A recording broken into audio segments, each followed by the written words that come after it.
인사를 좀 나눌까요?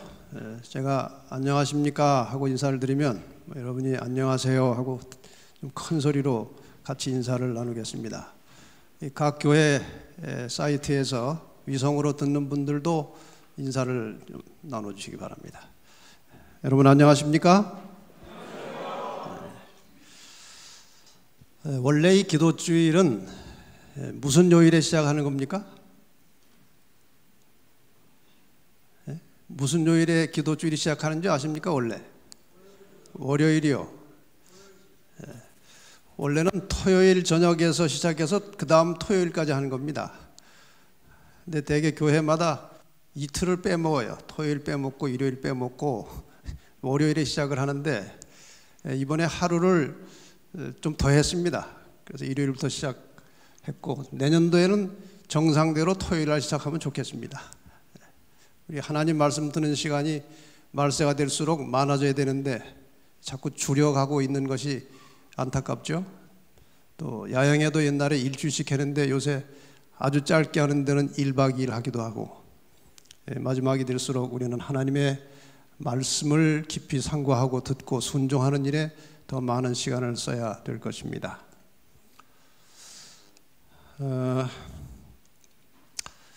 이 아이를 다시 한번 봅시다. 참 귀엽죠? 근데 아무리 귀여워도 나중에 어디로 갈까요? 살다 보면 어디로 갑니까? 이런 말이 있어요. 인생이란 무덤으로 가는 만원 버스 안에서 서로 좋은 자리 앉으려는 것과 같다. 이 아이도 언젠가 무덤으로 갑니다. 혹시 이 아이가 중간에 성장해서 혹은 어릴 때 예수 그리스도를 믿고 소망을 가지고 믿음 생활을 시작하면 저 무덤으로 가지 않고 어디로 갑니까? 더 나은 본향으로 갑니다. 여러분은 다 예수 그리스도를 이제 개인의 구주로 영접하시고 믿음을 가지고 더 나은 본향으로 가는 하늘 가는 나그네들이 된 것에 대해서 우리 하나님께 감사하십시다. 더 나은 본향을 향하여 오늘 둘째 날 이 총 주제와 같은 제목을 정했습니다. 더 나은 본향을 향하여. 관련된 성경절을 다시 한번 보겠습니다. 히브리 11장 15절 16절입니다. 저희가 나온 바 본향을 생각하였다면 돌아갈 기회가 있었으려니와. 이거 우리 믿음의 선조들을 말하는 거죠. 저희가 이제는 더 나은 본향을 사모하니 곧 하늘에 있는 것이라. 우리 모든 믿음의 가족들은 그냥 이 세상에 주저앉아서 여기서 살다가 죽는 것이 아니고 더 나은 본향을 향하여 행진하는 나그네와 같은 사람들입니다. 근데 주로 이 재림에 관한 말씀이 신약 성경에 많이 나옵니다.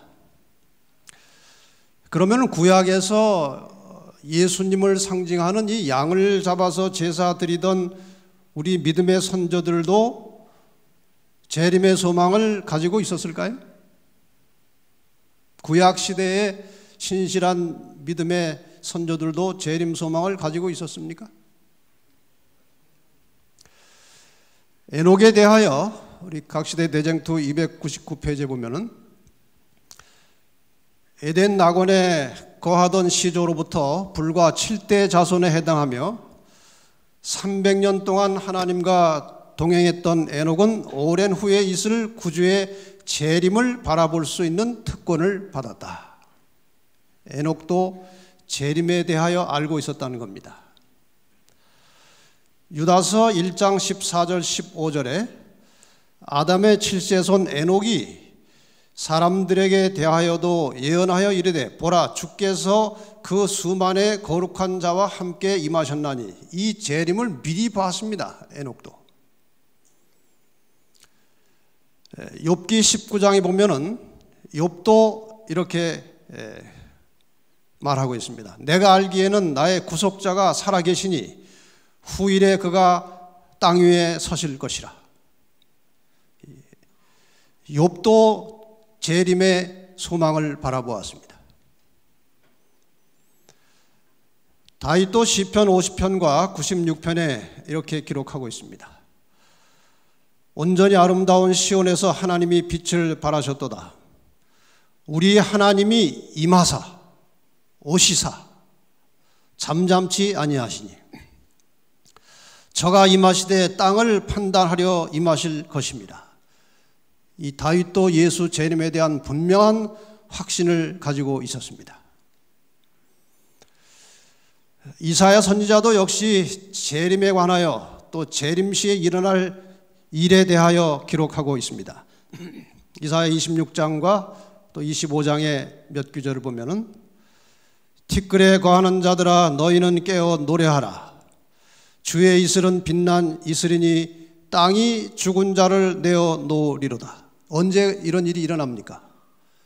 언제 땅이 죽은 자를 내어 놓습니까? 예수님 재림하실 때 이런 일이 일어날 겁니다. 주의 죽은 자들은 살아나고 우리 시체들은 일어나리이다. 우리가 그를 기다렸으니 그가 우리를 구원하시리로다. 이사야도 재림에 대하여 예언적 안목으로 보았습니다. 하박국 선지자도 재림에 관해서 말씀하고 있습니다. 하박국 3장에 보면 하나님이 대만에서부터 오시며 거룩한 자가 바란산에서부터 오시도다.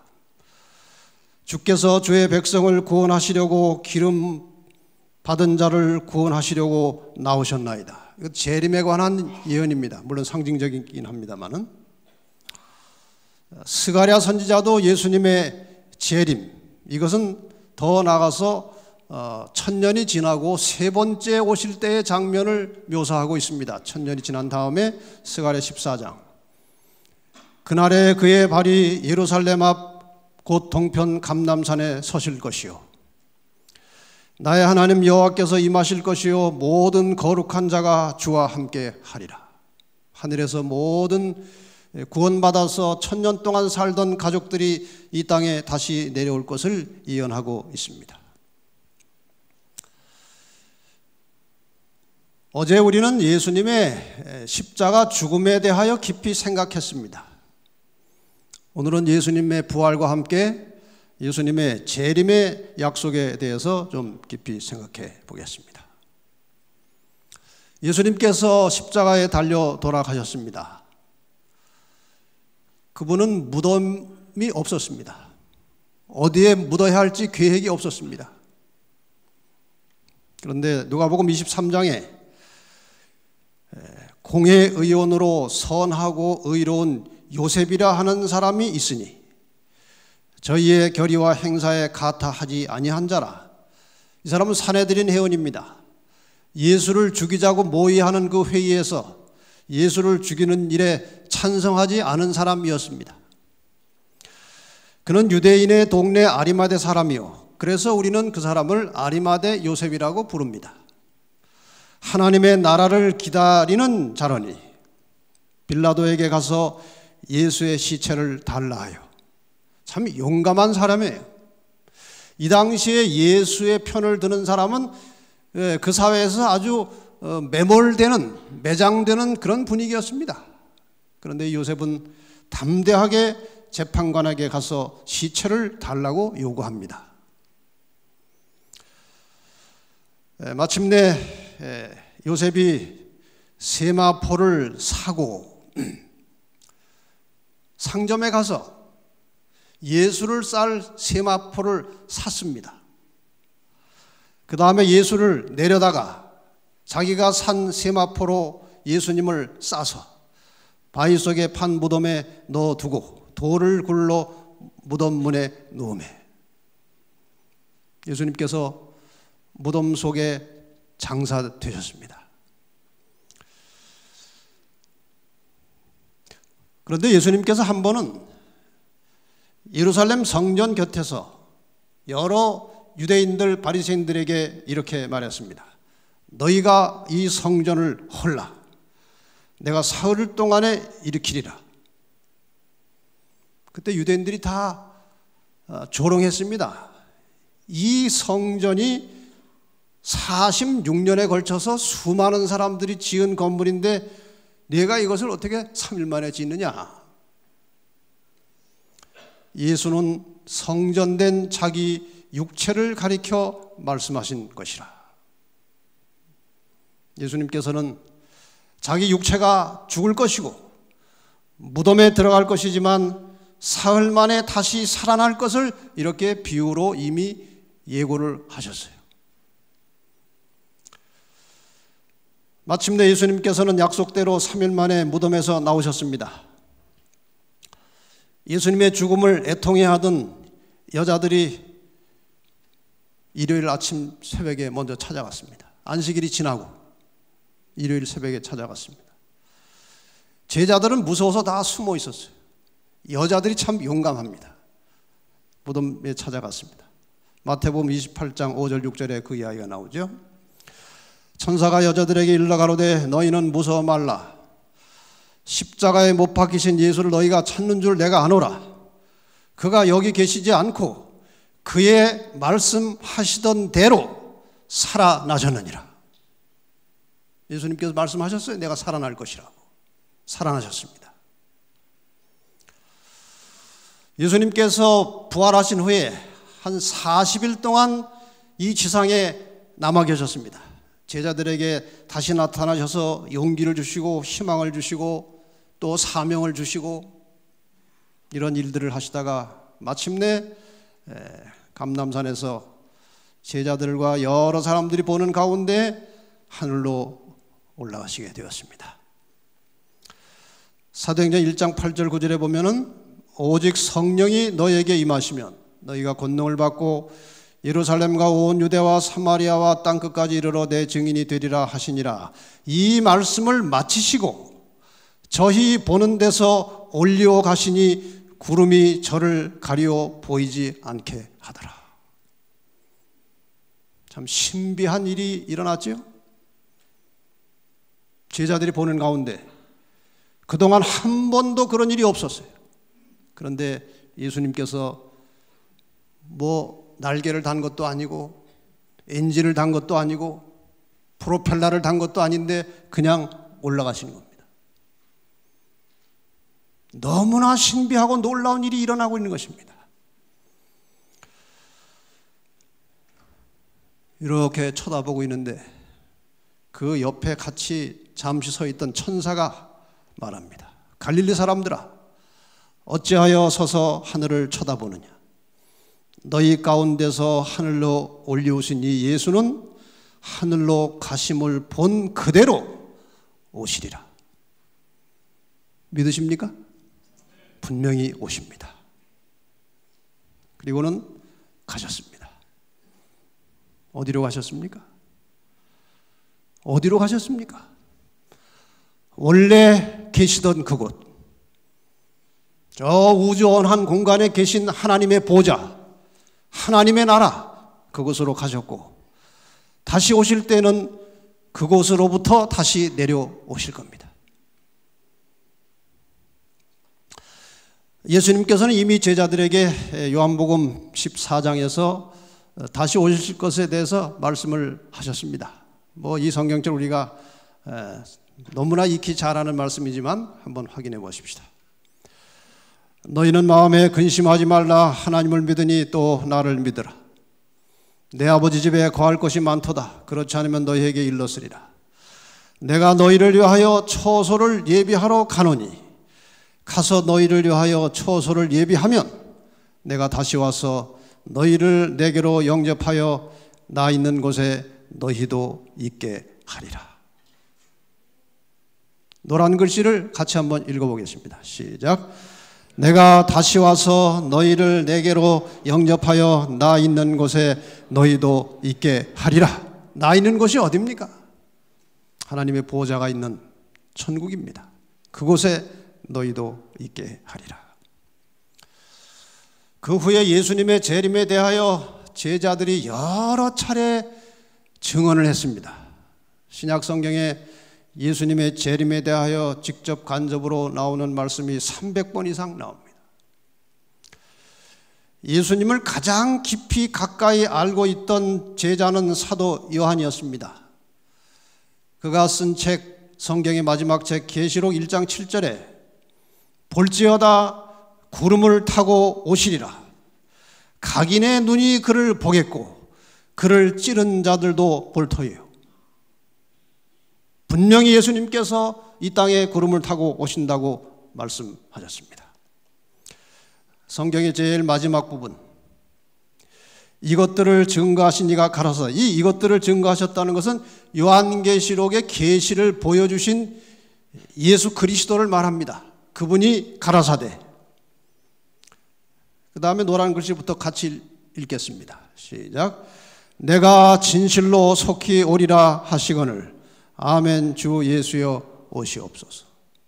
이게 성경의 결론입니다. 베드로도 예수님의 재림에 대하여 몇 차례 증언을 했습니다. 베드로서 3장에 주의 약속은 어떤 이에 더디다고 생각하는 것 같이 더딘 것이 아니라 오직 너희를 대하여 오래 참으사 아무도 멸망치 않고 다 회개하기에 이르기를 원하시느니라. 예수님의 재림이 지체되고 더딘 것처럼 느껴지는 이유가 뭐라고 했습니까? 구원받아야 할 사람들이 아직 준비가 안 돼서 지체되고 있다는 것입니다. 그러나 주의 날이 도적같이 오리니 그날에는 하늘이 큰 소리로 떠나가고 체질이 뜨거운 불에 풀어지고 땅과 그 중에 있는 모든 일이 드러나리로다. 이 모든 것이 이렇게 풀어지리니 너희가 어떠한 사람이 되어야 마땅하냐. 분명히 예수님은 오실 것인데 예수의 재림을 기다리는 사람들은 어떤 사람이 되어야 마땅하냐. 그 다음 말씀부터 또 같이 읽겠습니다. 거룩한 행실과 시작. 거룩한 행실과 경건함으로 하나님의 날이 임하기를 바라보고 간절히 사모하라. 사도 바울은 여러 차례 여러 책에서 예수님의 재림에 대하여 증언하고 있습니다. 가장 유명한 성경절 중에 하나는 데살로니가전서 4장 15절로 17절입니다. 우리가 주의 말씀으로 너희에게 이것을 말하노니 주 강림하실 때까지 우리 살아남아 있는 자도 자는 자보다 죽어있던 자들보다 결단코 앞서지 못하리라. 여러분, 이 말씀을 잘 보시면 사도 바울이 무슨 생각을 하고 있었던 것 같습니까? 우리 살아남아 있는 자도, 주님 재림하실 때에 우리 살아남아 있는 자도 죽은 자들보다 먼저 못 간다고 그랬어요. 이 말은 사도 바울도 자기가 살아서 재림을 맞이할 것을 기다렸다는 겁니다. 제자들도 다. 근데 예수님께서는 분명히 오실 때가 있어요. 사도 바울이 이 말을 하는 것을 보면은 모든 시대마다 모든 사람이 항상 깨어서 주님의 재림을 맞이할 준비를 하고 살라고 하는 기별입니다. 주께서 오령과 천사장의 소리와 하나님의 나팔로 친히 하늘로 솟아 강림하시리니 그리스도 안에서 죽은 자들이 먼저 일어나고 죽었던 자들이 먼저 부활하고 그 후에 우리 살아남은 자도 저희와 함께 죽었다가 부활한 자들과 함께 구름 속으로 끌어올려 공중에서 주를 영접하게 하시리니 그리하여 우리가 항상 주와 함께 있으리라. 희망이 있습니까? 주님께서 우리를 데리고 가셔서 그 후로부터는 헤어지지 아니하고 영원히 주님과 함께 살게 된다는 말씀이에요. 이 재림에 대하여 제자들이 몇 차례 질문했습니다. 주님 언제 오십니까? 날과 때를 좀 가르쳐 주십시오. 예수님께서는 주의하라, 깨어있으라, 그때가 언제인지 알지 못함이니라. 최소한도 예수님께서는 여기 말씀하신 대로, 다른 성경에 말씀하신 대로 그것은 아버지 권한이라고 말씀하셨지만 제자들 시대에는 오지 않을 것을 주님은 아셨을 것입니다. 제자들 시대는 오지 않을 것이라고 알고 계셨지만, 그때는 잘 모르지만 적어도 너희 때는 안 온다 그렇게 말씀하지 않으셨어요. 깨어 있으라. 그때가 언제인지 알지 못함이니라. 사도행전 1장 8절에 때와 기한은 아버지께서 자기 권한에 두셨으니 너희의 알 바 아니요. 넌 때와 기한에 대해서 관심 쓰지 말라는 거예요. 오직, 이 오직이라는 말을 제가 이 말씀을 준비하면서 가만히 생각해 보니까 그 재림 시간에 대해서는 그렇게 신경 쓰지 말고 여기 이것이나 열심히 하라 그 말이에요. 오직 성령이 너에게 임하시면 너희가 권능을 받고 예루살렘과 온 유대와 사마리아와 땅끝까지 이르러 내 증인이 되리라. 재림 날짜 너무 관심 가지 말고 열심히 성령 충만하여 복음을 전하는 일에 헌신하라는 겁니다. 그것이 재림을 기다리는 사람들의 모습이에요. 자, 그러면 오늘은 이제 핵심적으로 항상 깨어서 기다리는, 주님을 기다리는 재림신앙은 과연 어떤 것인가? 뭐 많은 말씀들을 할 수 있겠습니다만은 오늘 저녁에 한 7가지만 간략간략하게 깨어 기다리는 재림신앙이 무엇인지, 어떻게 사는 것인지 이 말씀을 좀 전하겠습니다. 저 성경 중심에 재림 사진이 들어 있습니다. 이 말씀 때문에 그렇게 한번 묘사를 해본 겁니다. 각시대 대쟁투 299페이지에 성경에 게시된 가장 엄숙하고 영광스러운 진리 가운데 하나는 구원의 위대한 사업을 완성하기 위한 그리스도의 재림에 관한 진리다. 성경에서 게시된 말씀 가운데 가장 엄숙하고 영광스러운 진리 중에 하나는 재림에 관한 진리라고 말씀하십니다. 오랫동안 사망의 음침한 골짜기에서 방황하도록 버려졌던 하나님의 백성들에게 부활이요 생명이신 그리스도께서 당신의 버림받은 백성들을 본향으로 데려가시기 위하여 다시 오신다는 약속은 귀중하고 기쁨에 넘치는 소망을 주고 있다. 재림의 교리는 바로 성경의 근본적 주제다. 재림은 그리스도의 초림과 함께 성경의 근본 주제라고 말씀하셨습니다. 지금 저 사진은 지난 대총회 참석한 대표자들의 모습입니다. 저 사람들이 재림 성도들입니다. 이 사람들이 지금 어디로 가고 있습니까? 어디를 가고 싶어 합니까? 더 나은 본향, 하나님의 나라로 재림을 통해서 이주해 가려고 하는 사람들입니다. 이 재림을 향해 나아가는 재림 성도들, 그들은 오늘을 어떻게 살아야 할 것인가? 이것이 오늘 주제입니다. 다시 한번 이 말씀, 또 이것은 다른 성경입니다만은, 그러므로 깨어 있으라. 어느 날에 너희 주가 임할는지 너희가 알지 못함이니라. 항상 깨어 기다리는 재림신앙은 첫째, 사건이나 징조에 지나치게 민감하지 않고 언제라도 주님을 맞이할 수 있는 준비된 삶을 사는 것이다. 어떤 사람들은 재림에 그리스도께서 오시는 그 감격스러운 그 재림의 그 놀라운 하나님의 사랑에 대해서 관심은 별로 없고 시간에 대해서 관심이 있습니다. 시간, 징조를 보고 이랬다 저랬다 하는 것입니다. 아주 민감하게 징조와 사건에 대해서 관심을 가지고 그런 사람들이 있어요. 진정한 재림 성도들은 그런데 지나치게 민감하지 않습니다. 오늘 주님이 오실지라도 주님을 맞이할 수 있는 준비된 삶을 사는 것이 깨어 기다리는 재림신앙입니다. 이 사람은 우리 재림교회 선구자 중에 한 사람입니다. 지금 살아계십니까? 돌아가셨습니까? 이분이 돌아가셨습니다. 재림의 소망을 안고 돌아가셨습니다. 언젠가 주님이 오실 것입니다.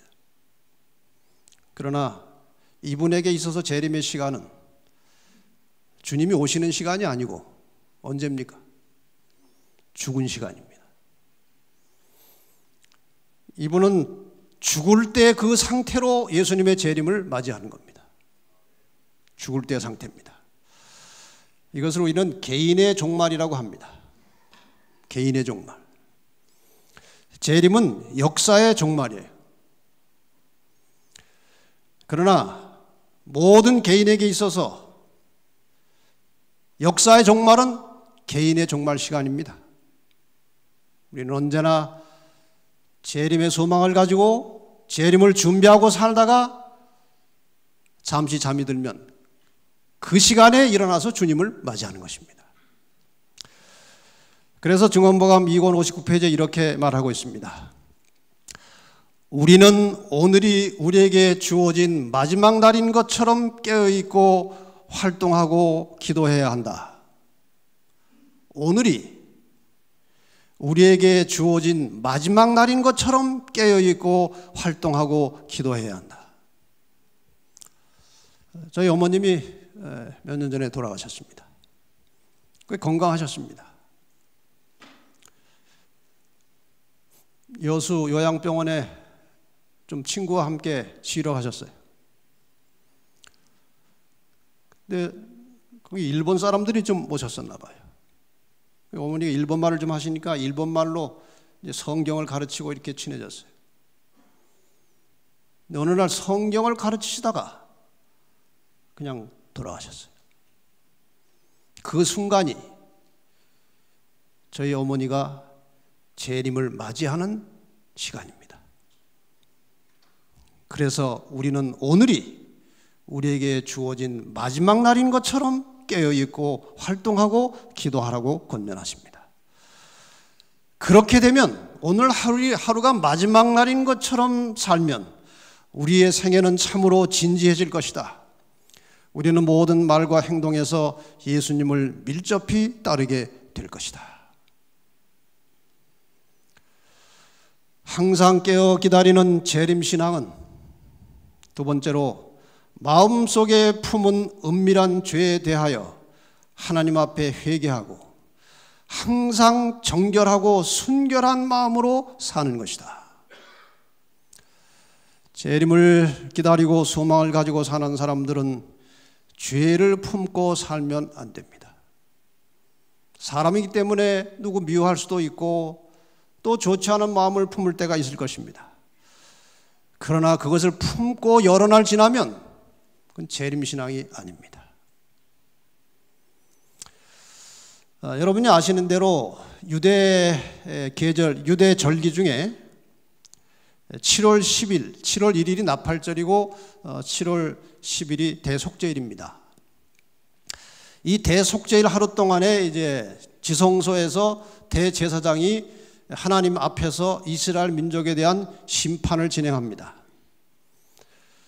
그날 하루가 지나면 대제사장에서 이제 대제사장이 심판을 끝나고 나오면 모든 것은 끝나고 이제 죄를 해결하지 않고 있다가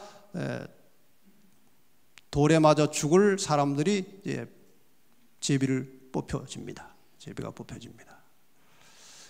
그래서 이 대속죄일에는 이스라엘의 모든 백성들이 자기 마음을 살피고 가슴을 치면서 혹시 회개하지 않은 남아있는 죄가 있는지 없는지 살피는 아주 경건한 시간이었습니다. 이것이 역사적으로 이렇게 비유할 수 있습니다. 세 천사의 기별 중에서 첫째 천사의 기별이 시작된 것은 윌리엄 밀러가 재림 운동을 시작했던 1831년입니다. 그 1831년에 예수의 재림이 가까웠다, 심판이 가까웠다는 기별을 전하기 시작했습니다. 그런데 그것이 그 재림이 언제라고 외쳤는가 하면 1844년 10월 22일이라고 단정 짓고 이제 갔었는데 나중에 틀렸습니다. 그것은 재림의 시간이 아니고 하늘에서 구원받을 사람들을 확정짓기 위한 조사를 하는 재림전 심판 시간이라는 사실을 나중에 성서 진리를 통해서 깨닫게 되었습니다. 다시 말하면 이 지금 지구의 역사는 1844년 10월 22일부터 유대력으로 말하면 대속죄일에 접어든 것입니다. 언제라도 주님은 심판을 끝내시고 지성소에서 나올 수 있는 시기에 우리가 살고 있어요. 그 심판이 끝나면 주님이 이 땅에 오십니다. 각시대 대쟁투에 이렇게 기록하고 있습니다. 하나님의 백성이라고 공언하는 자들이 지금도 그때와 같이 옛날 이스라엘 백성들이 대속죄일에 그렇게 했던 것 같이 스스로를 살피고 열렬하고 확고한 신앙을 가진다면 얼마나 좋을까? 근데 그렇게 하지 않고 있다는 뜻이죠. 그리고 그렇게 하자는 건 겁니다. 목사에게 보내는 권면 224페이지. 우리는 위대한 대속죄일에 살고 있으며 지금은 모든 사람이 하나님 앞에서 회개하고 자기 죄를 고백하고 살아있는 믿음으로써 십자가에 못 박히시고 살아나신 구주의 공로를 의지해야 할 때이다. 지금 우리는 엄숙한 시기에 살고 있습니다. 다른 사람 모함하고 다른 사람 비난하고 죄된 행실을 가지고 죄된 마음을 품고 살 시간이 전혀 아닙니다. 사랑하는 전국의 재림 성도 여러분들이요, 마음속에 죄를 품지 말고 언제나 그리스도의 보혈을 의지하여 죄를 회개하고 고백하고 정결한 마음으로 주님의 재림을 기다리며 사시기를 바랍니다. 이것이 깨어서 재림을 기다리는 사람들의 신앙입니다. 항상 깨어 기다리는 재림 신앙은 하늘에 가서 영원히 살게 될, 하늘에 가서 함께 영원히 살게 될 모든 성도들과 언제나 화목한 관계로 서로 사랑하며 사는 것이다. 특히 이 말씀 자신의 삶에 비춰볼 때 별 문제 없습니까? 고린도서 5장 18절에 이렇게 말씀하셨습니다. 모든 것이 하나님께로 났나니 저가 그리스도로 말미암아 우리를 자기와 화목하게 하시고 또 우리에게 화목하게 하는 직책을 주셨으니. 우리에게 무슨 직책을 주셨다고요? 화목하게 하는 직책을 주셨다. 하나님과 나 사이에 원래는 아무 장벽이 없었습니다. 그런데 범죄함으로 관계가 불화하게 되었어요. 하나님과 관계가 불화하게 된 사람들은 남과도 불화합니다. 아마 아담과 하와가 이 땅에 사는 동안에 한 번도 안 싸웠을까요? 아마 힘들 때마다 아담이 하와에게 당신 그 선악과 먹어가지고 오늘 우리가 이 고생이야.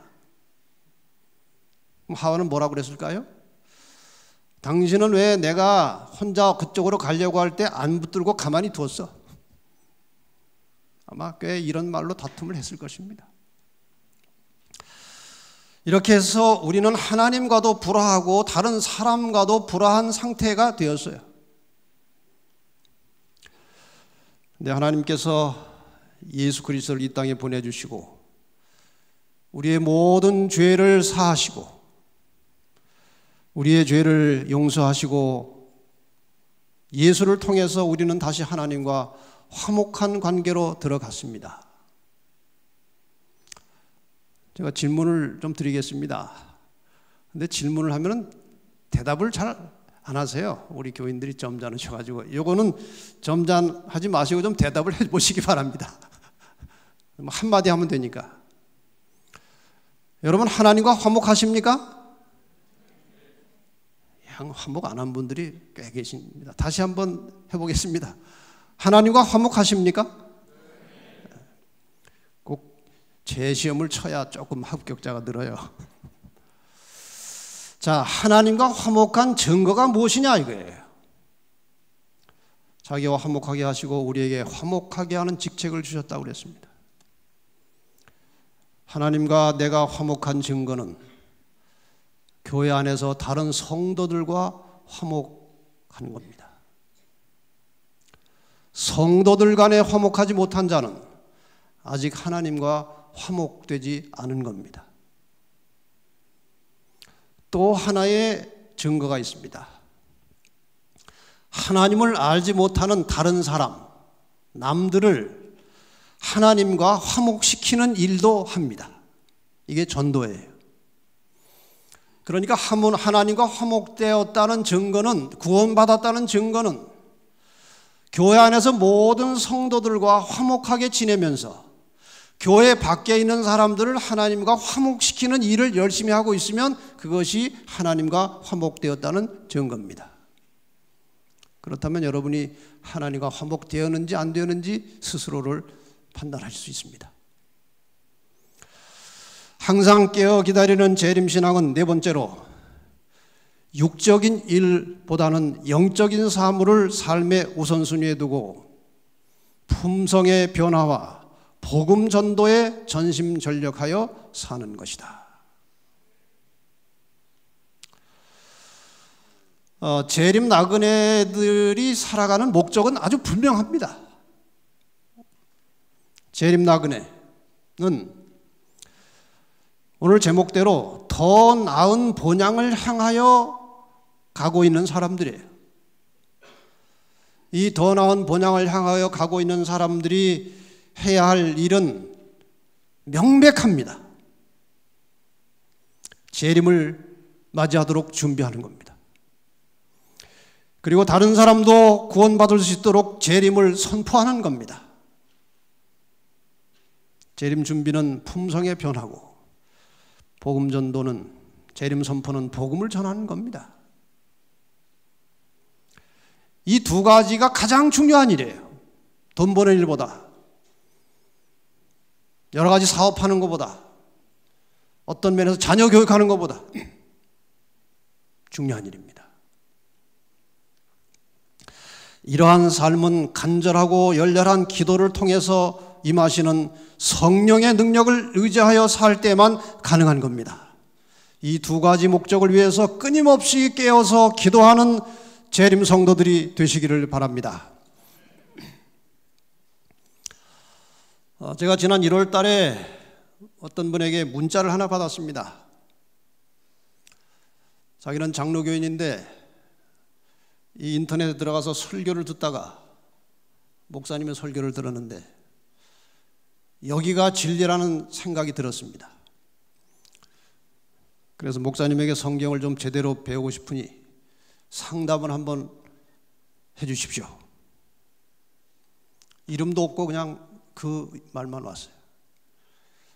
그래서 그 전화번호를 입력을 시켜야 되기 때문에 이름이 무엇인가요? 이렇게 써서 보냈어요. 그랬더니 주보아입니다. 이렇게 왔어요.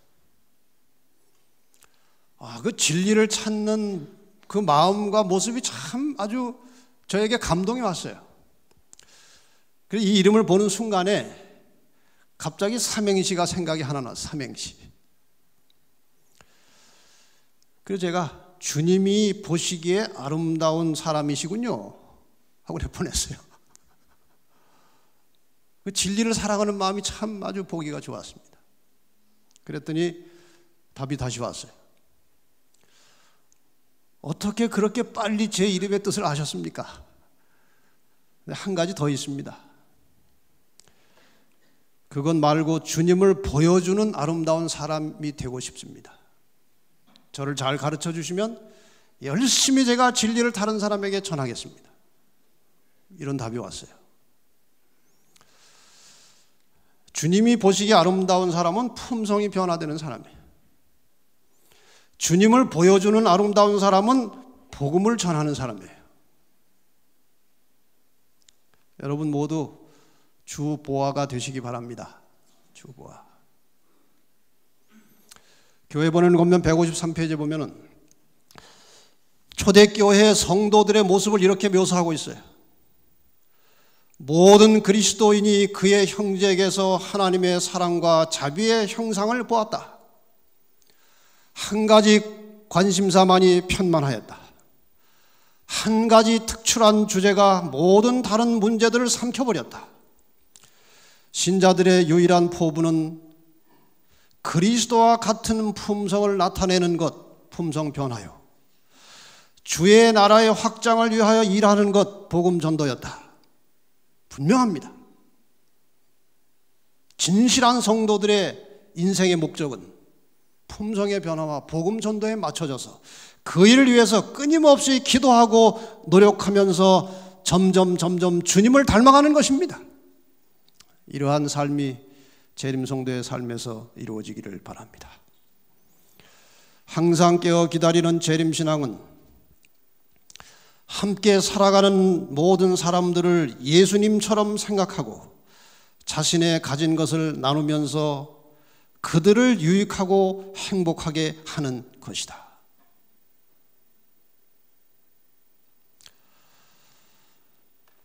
마태복음 25장에 분명히 주님께서 재림하실 때에 구원받은 사람들에게 하신 말씀이 있어요.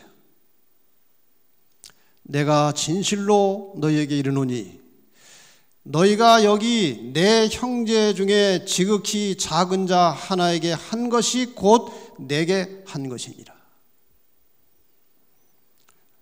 여러분 이 단어를, 이 말을 잘 보시기 바랍니다. 여기 내 형제 중에 지극히 작은 자 하나에게 한 것. 이 땅에 살아가는 모든 사람들을 예수님께서는 자신의 형제로 간주하십니다. 그래서 내가 다른 사람에게 잘못한 것은 예수님이 자기에게 잘못한 것처럼 가슴이 아파하십니다. 함께 살아가는 어떤 사람에게 호의를 베풀고 따뜻하게 잘해준 것을 주님께서는 예수님 자신에게 한 것으로 간주하시겠다, 그 말이에요.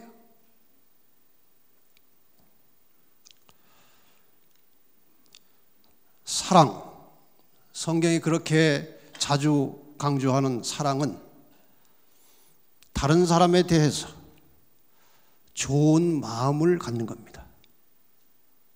겉으로 보여지는 것보다 훨씬 중요한 것은 다른 사람에 대하여 어떤 마음을 품고 있느냐 하는 거예요. 사람은 다 이중성이 있어요.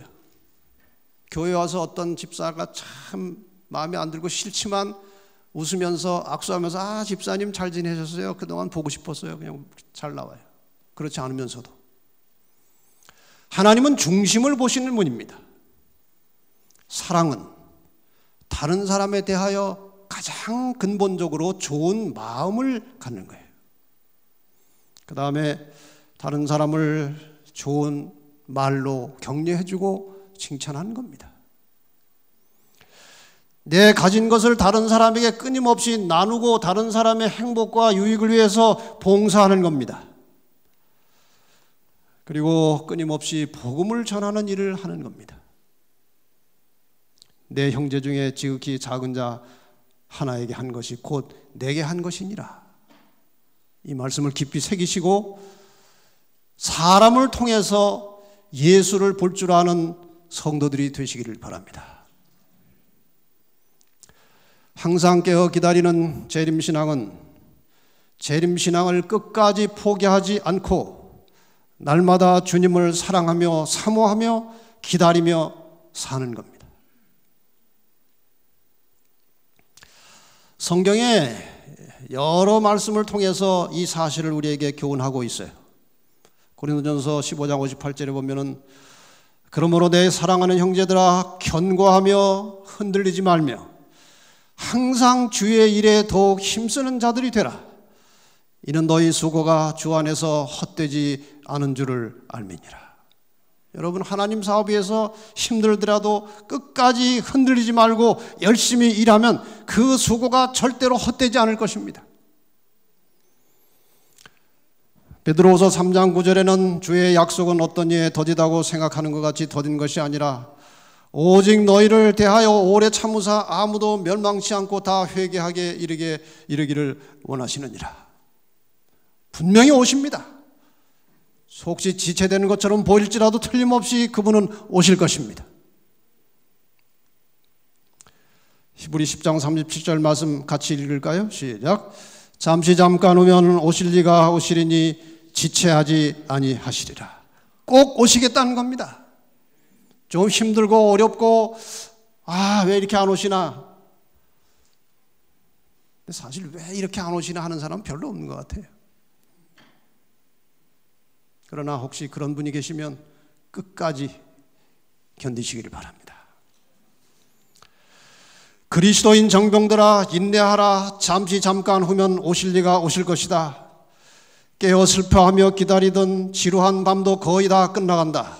보상을 곧 받게 될 것이며 영원한 날 아침이 밝아올 것이다.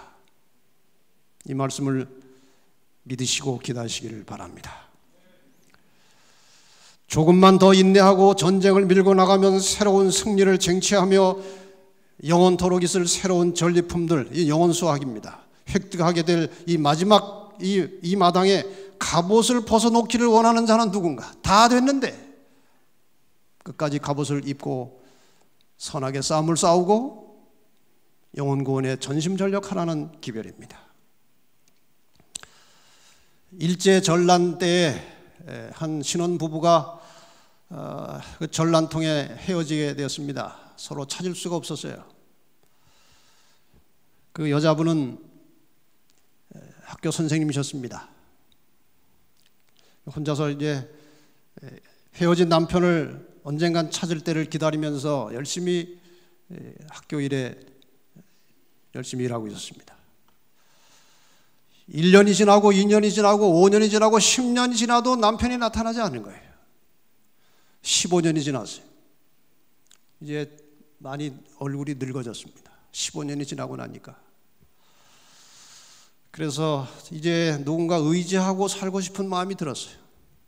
15년 동안 기다렸는데 안 나타나는 거 보니까 이제 끝난 것 같아요. 그래서 재혼을 했습니다.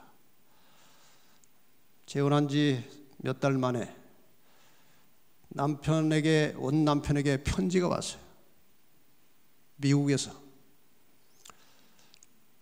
내가 당신과 그때 헤어진 뒤로 찾을 길이 없어서 여기저기 알아봤지만 못 찾았고 지금 미국에 왔는데 내가 어떻게 당신이 어느 학교에 선생을 하고 있다는 것을 알게 됐다고. 오랜 세월이 지났지만 빨리 만나서 다시 살자고 편지가 왔어요. 얼마나 가슴이 미어지고 답답하고 괴로운 일입니까? 견딜 수가 없었어요. 몇 달만 참았으면 되는데 15년을 참다가 결국 자살을 하고 말았습니다. 여러분 끝까지 기다리시길 바랍니다. 세상으로 기울어지지 말고 주의 오심을 끝까지 기다리시길 바랍니다. 신랑은 분명히 오십니다. 마지막으로 항상 깨어 기다리는 재림신앙은 7번째로 안식일을 준수를 통하여 구원을 확인하고 성도의 교제를 나누며 하나님 만나는 경험을 하며 사는 것이다.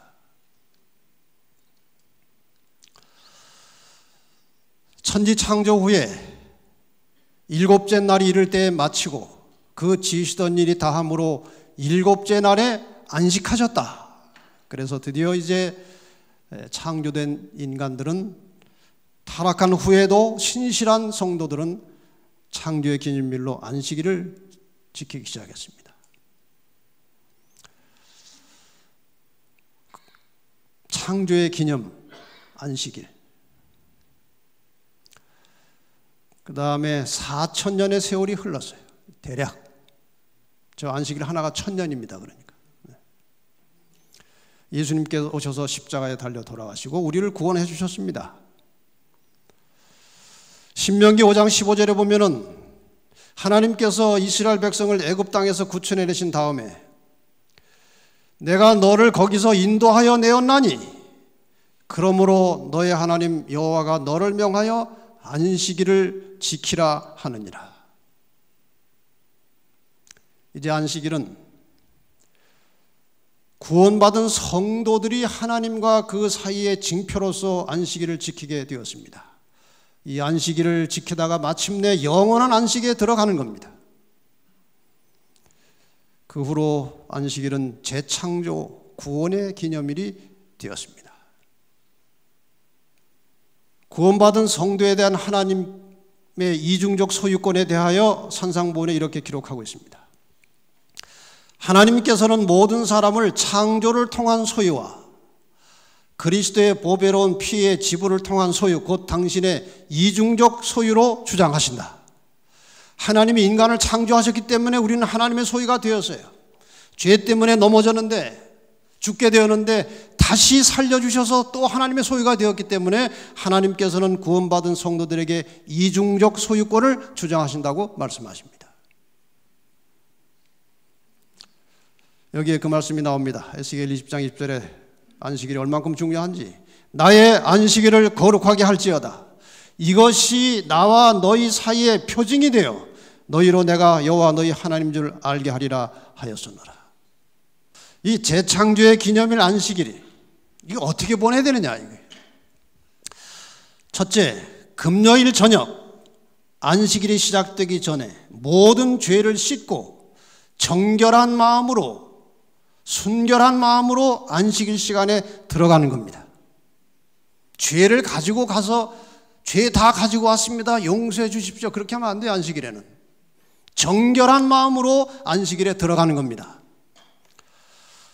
그 다음 다시 안식일이 시작되기 전에 사람들과의 모든 불화하고 불편한 관계를 정리하고 모든 사람과 화목한 상태로 안식일에 들어가는 겁니다. 사람들과 불화한 상태로 안식일에 들어가지 말라는 거예요. 세 번째로 안식일 안에서 받은 구원을 재확인하고 구원자이신 하나님께 감사와 찬양과 영광을 돌리는 시간입니다.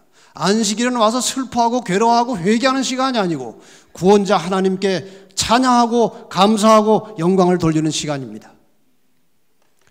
네 번째로 성도들과의 교제를 통해서 구원받은 가족들이 천국에서 가족처럼 살아가는 훈련을 하는 시간입니다.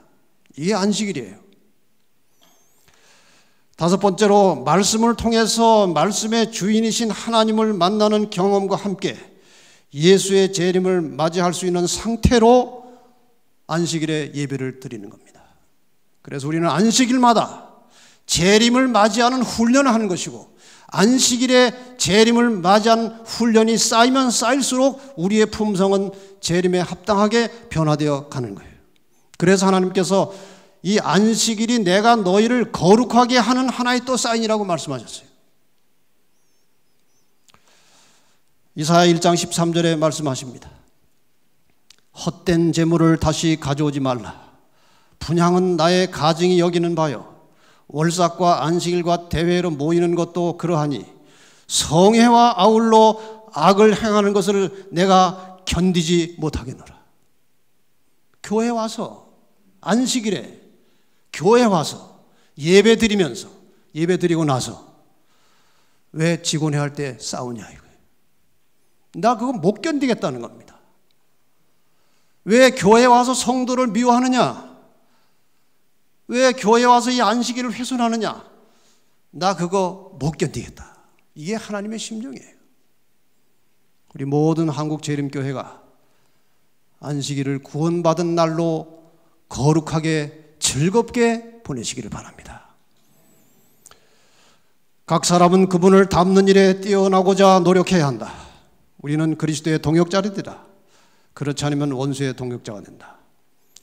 우리는 확고하고 그리스도를 닮는 일에 전심전력하는 그리스도인이거나 아니면 전혀 그리스도인이 아니거나 둘 중에 하나다.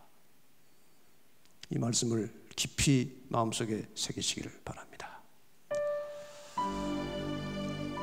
재림 성도들이 설교를 듣고 있습니다. 사랑하는 한국교회 재림 성도 여러분, 우리는 지금까지 오랫동안 주님의 재림을 기다려 왔습니다. 그런데 아직 주님이 오시지 않았습니다. 여러 가지 이유가 있겠지만 우리가 아직 하늘에 가서 살도록 준비되지 않았기 때문일 것입니다. 준비가 안 된 것이 아니라 갈 마음이 없는 것은 아닌지 모르겠습니다. 주님의 나라를 위해 모든 것을 온전히 헌신하는 성도들을 주님은 기다리십니다.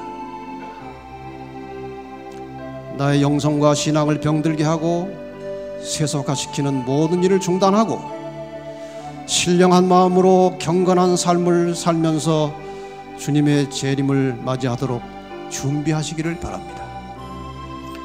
이 세상보다 주님이 예비하신 나라를 더 사모하고 기다리십시다. 더 나은 본향을 향하여, 저 높은 곳을 향하여 날마다 나갑시다. 괴롭고 힘들고 험한 세상의 삶을 속히 끝내고 우리의 본향으로 가십시다. 지금 이 시간 성령께서 우리 마음에 임하셔서 새 마음 주시기를 바랍니다.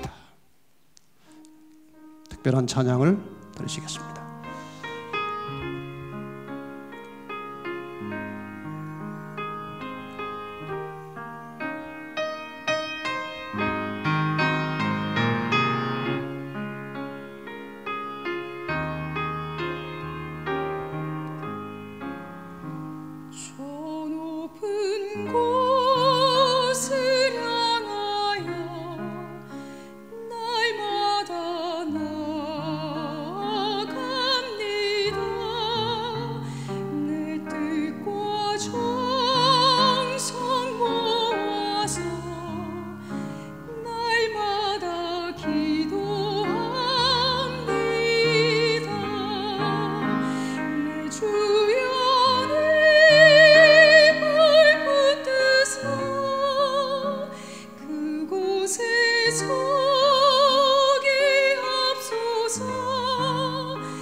사랑하는 재림 성도 여러분, 우리는 재림 성도입니다.